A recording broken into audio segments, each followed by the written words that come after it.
My name is Shaun Corum, and I've been a Baroque athlete. Well, when you think about it, I grew up here, so I've been a Baroque athlete my whole life. But specifically at the high school from 2007 to 2011, I was predominantly a soccer player, and then I picked up track as a new sport later down the road. Ultimately, I became into coaching once I went off to college, Worcester State University, which I pursued track and field there.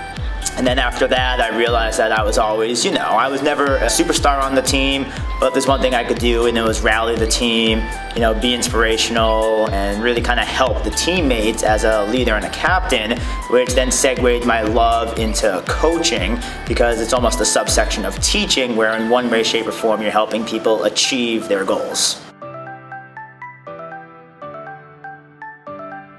The facilities we have, what's known as the dungeon, it has seen tremendous growth over the years. When I was here, it was about a couple rubber mats on a hard concrete floor with dust, desks, just stuff that was never used with no space. That nowadays we have, it's completely newly painted, 2-lane track, the whole middle is redone as well. The facility itself is incredible, especially where it's come from, especially being the basement of a middle school. And when it comes down to respecting equipment, kids are usually pretty good with it. Every now and then we'll have weights left over, but in terms of respect for the equipment, it's never damaged, it's always taken care of, just partially misplaced here and there. So overall, respect for the equipment is phenomenal.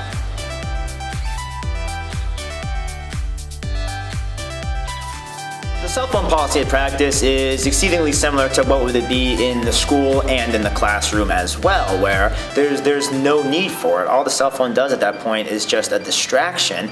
So from the moment practice starts to the moment it ends, there's absolutely zero need for a cell phone. And a lot of people think that practice ends when the workout is done. Well, that's not true, because then you have the stretching, you have the foam rolling, you have the toe raise, you have all these extra little tidbits. So at the end of the day, zero cell phone policy, because it's not necessary, and if anything, it's more detrimental to the athletes. It's diverting their focus from where it should be. Instagram, Facebook, social media, that can all wait, but practice, that's what's important right now. My relationships with the athletes, it's definitely a love-hate relationship for the most part. A lot of times they'll tell me I'm funny and I'm easygoing. However, at the same time, when it's time to get to work, and kids who can be slacking, that's when they can kind of see a little more of the aggressive side of me. But after the workout, then there's always time for just joking around, casual conversations once everything is done and practice is over. So ultimately speaking, the relationship I have with the athletes, I would definitely put on the love-hate spectrum. After a workout, your muscles are extremely tight, and they condense and they create these knots. In order to loosen them, you have to stretch, you have to roll out, and it's of utmost importance to get the walking stretches in, to foam roll, to do your rope stretches, and all of that.